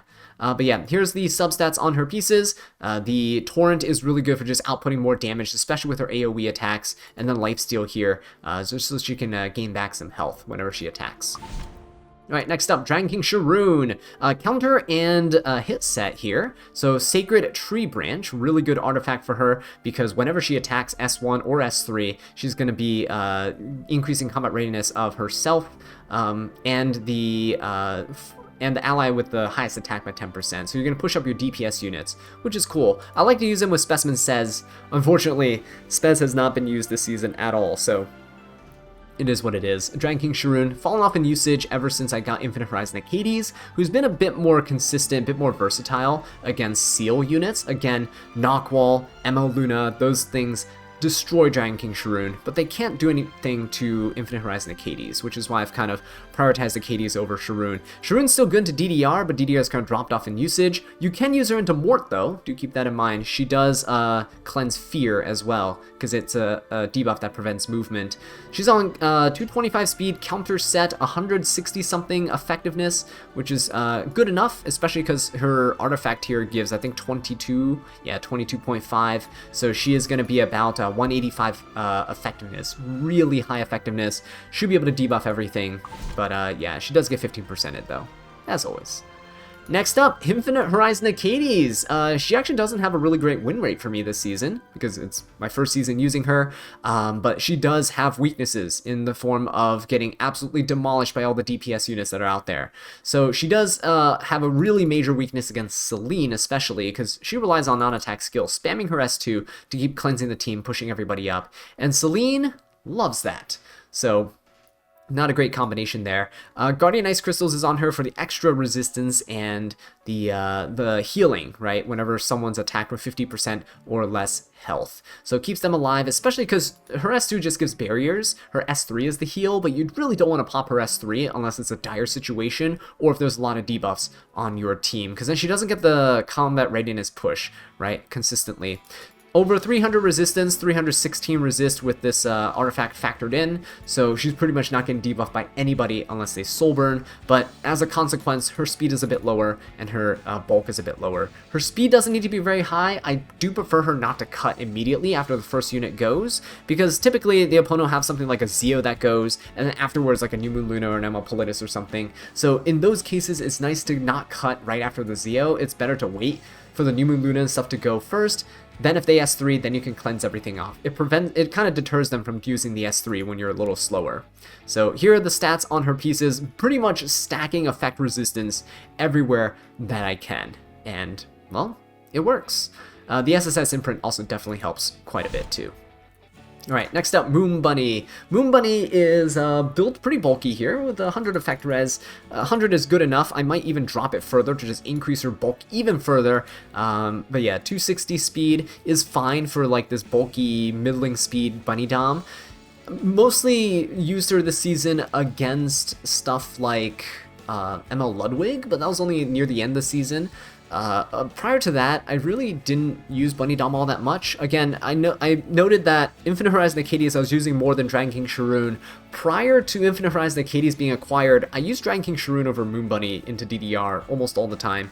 Bunny Dom is fine, it's just that she can't punish DDR as consistently because DDR could just S2 and S1 until she's dead and then S3. That's one of the reasons why I built her bulkier, so she can just have more staying power on the battlefield. She's on Doctor's Bag, so dispelling debuff from all allies recovers health as well when she S3s, which is good. It allows her to have some extra cleansing, extra healing in her kit, which she was lacking before. Right, there are the stats on the right side here. Speed and immunity. Immunity is mostly so Nahkwol can't go first and just S2 and seal her right out the gate. That is something that you do have to keep in mind, right? Against Nahkwol, she can seal your Bunny Dom and then it's over, but if you have immunity, she can't do anything. She has to waste that first turn, or if she S3s, she takes an extra turn, Bunny Dom's passive procs, and you're good to go, right? So that's why she's on immunity there. One of the important things about her build. Next up, Ruel, and then we're finally finished with the light units. So counter and resist build here. She's on Celestine for some extra healing. She's on a pretty decent bulk here. Honestly, if I imprinted this Celestine one more time, or got an extra Destina or something to throw into this Ruel, she'd be at a nice 20k health. But 190 speed is pretty good for counter set and 150 resistance. She's pretty bulky here. Here are her stat lines. They're releasing Sinful Angelica, who's gonna probably dumpster on Ruel, but hey, Ruel is in a pretty good spot right now. Her damage limit buff on her S2 is really annoying, and the fact that she can self-revive is also pretty good.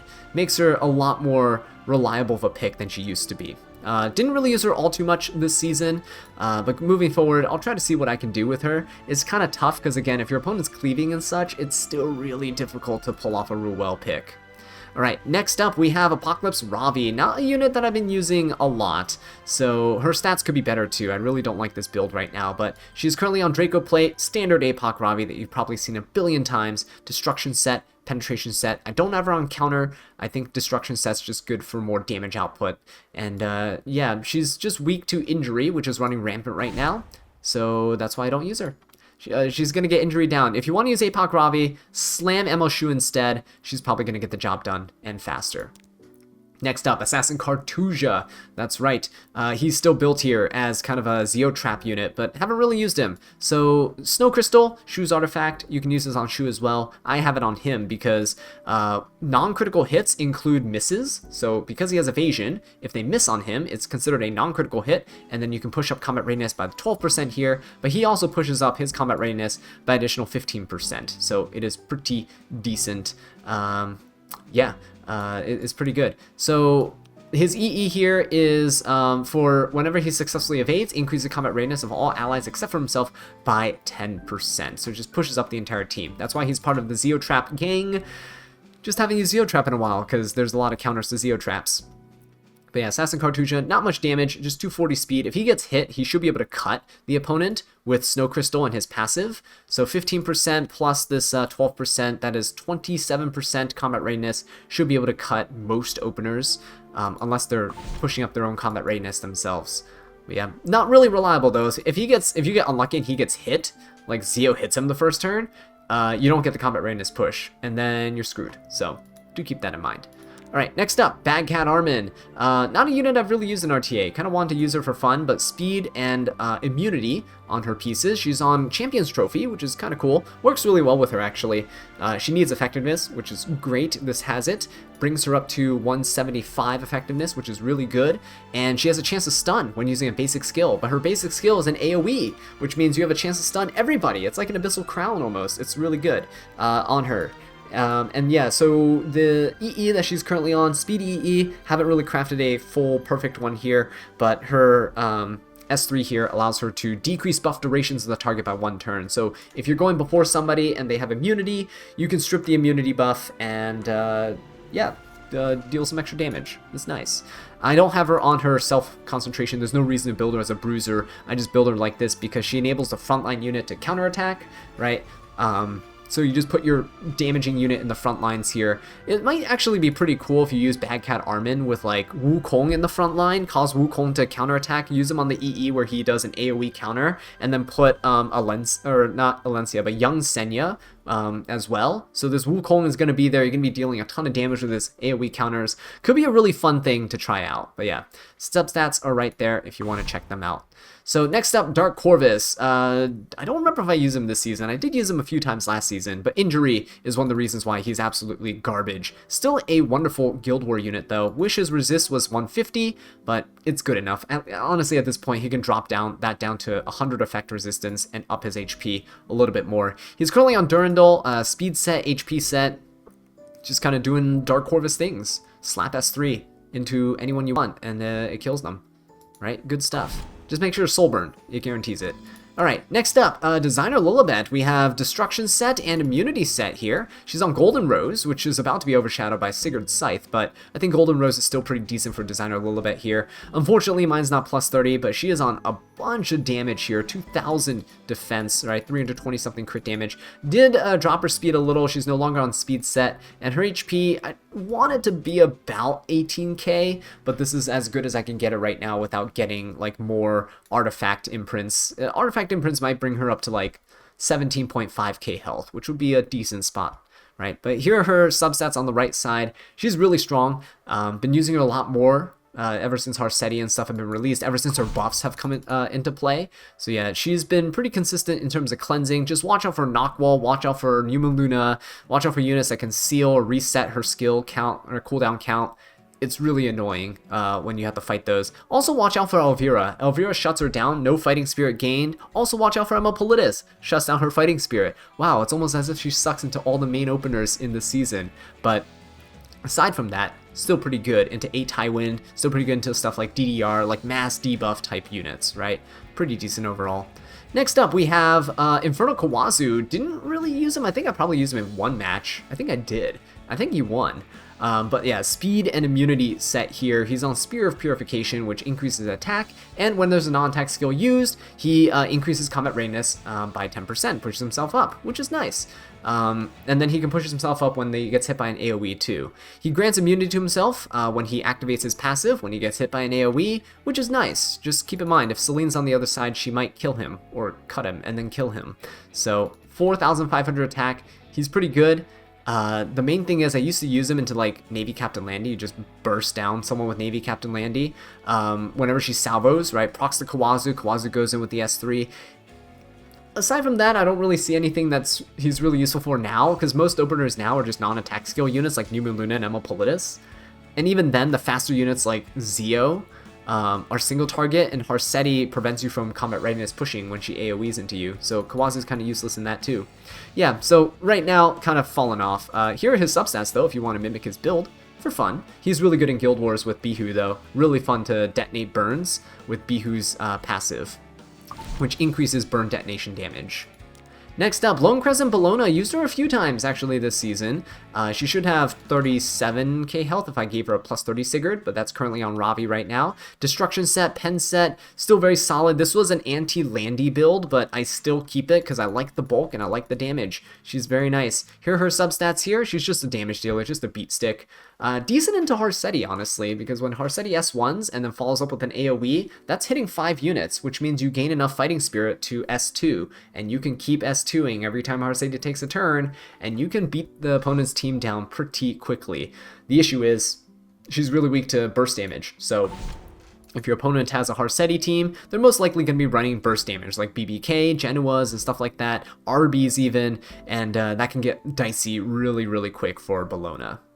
Next up, speaking of dicey things, this MO Ken, he has a lot of HP, but I really don't know what happened. He used to have more defense. I don't know if I swapped some gears around, probably did.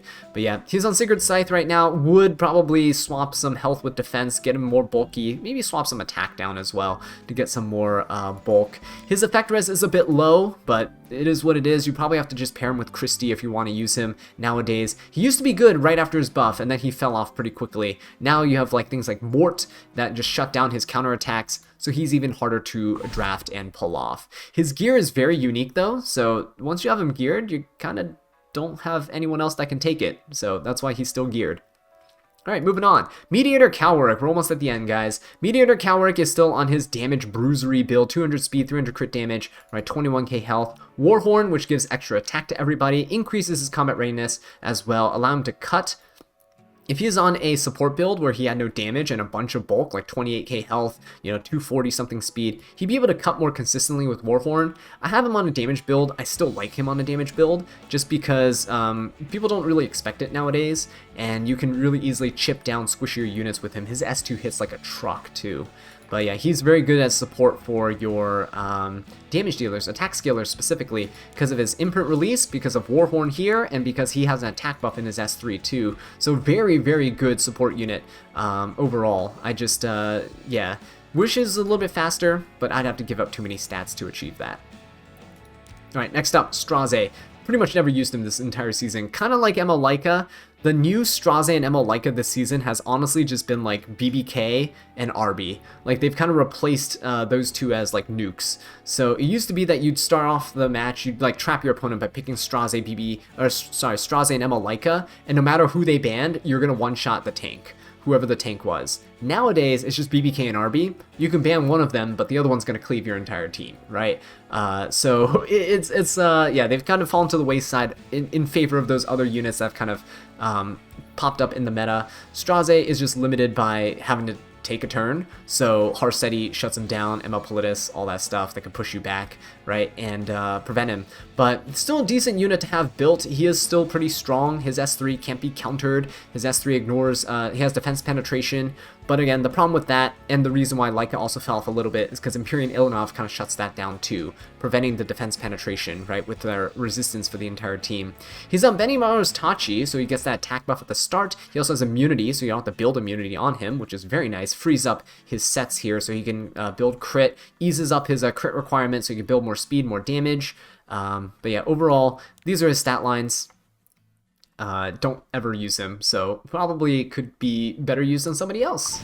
Alright, next up, Urban Shadow Choux, one of the new additions to the team. 240 speed, 24,000 HP, pretty decent damage here. I have her on a damage build. I actually kind of prefer it because it injuries down my opponent much faster. Proof of Valor is here as well, mostly because she gets focused down pretty quickly. She's, even though she looks bulky, she is pretty squishy in the grand scheme of things. You can still get one shot pretty easily by a lot of stuff in the meta, but Urban Shadow Choux is hanging on for dear life with that Proof of Valor there.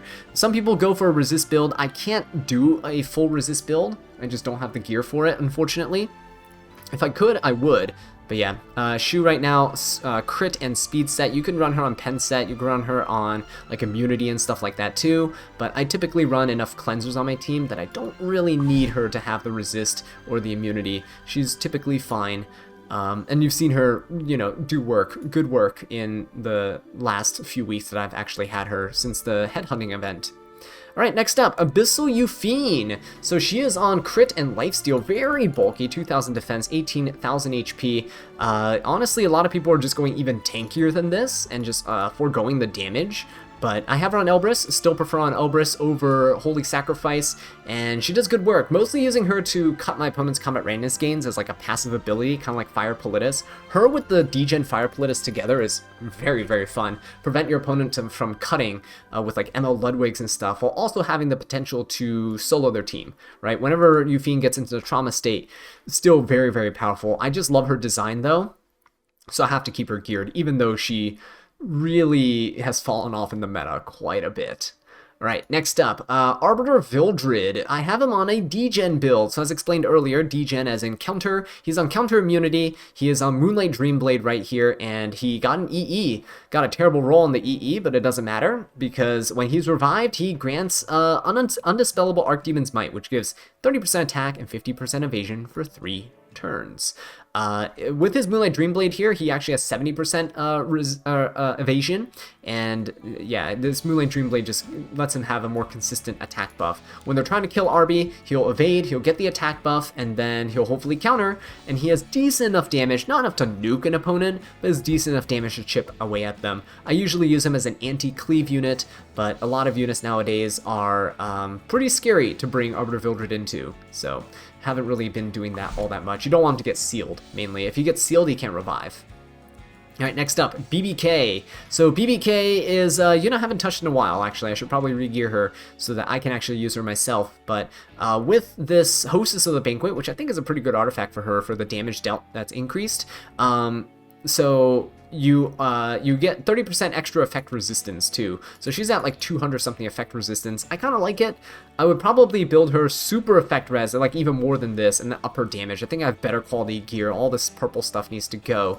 But yeah, you can see the substats. The quality of the gear, not the greatest, especially that boot. Look at that disgusting boot right there. But if I can get better gear for her, I will. And hopefully we'll be able to use her eventually sometime in the future. I'm probably going to get destroyed by Veronica out there, though. That's probably what's going to happen.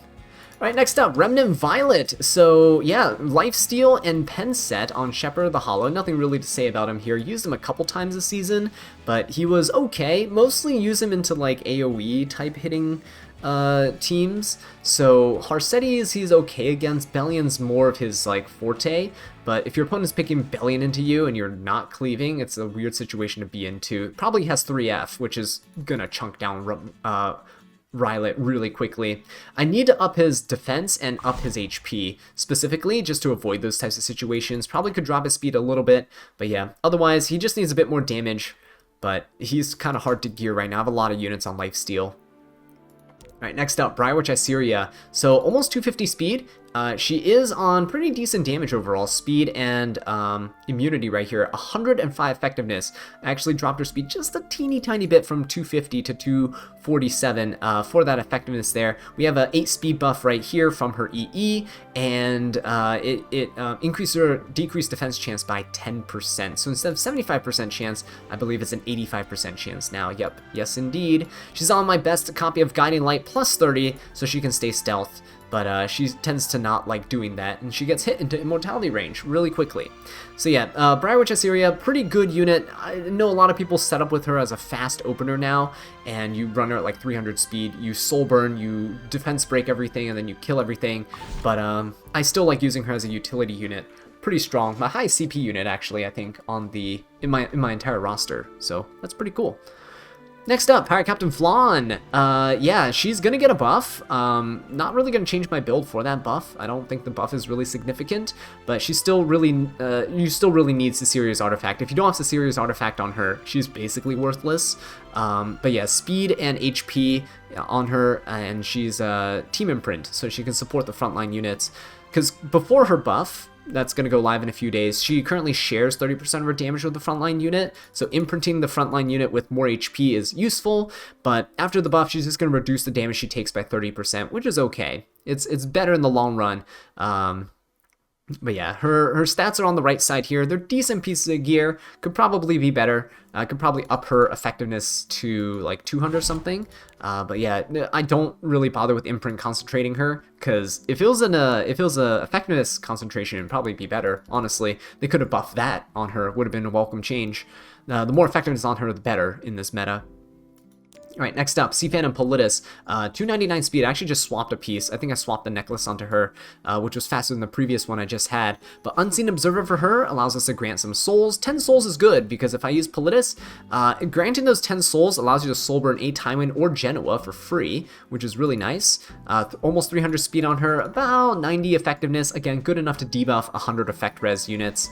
These are the substats of the pieces on the right side. I'm really lacking in like chest pieces. That's why this one's really slow, but otherwise pretty good overall on all the other pieces. Her bulk is pretty decent too. I'm pretty happy with how she is, although I'll try to optimize her moving forward because she is a pretty decent unit. I've been using her more.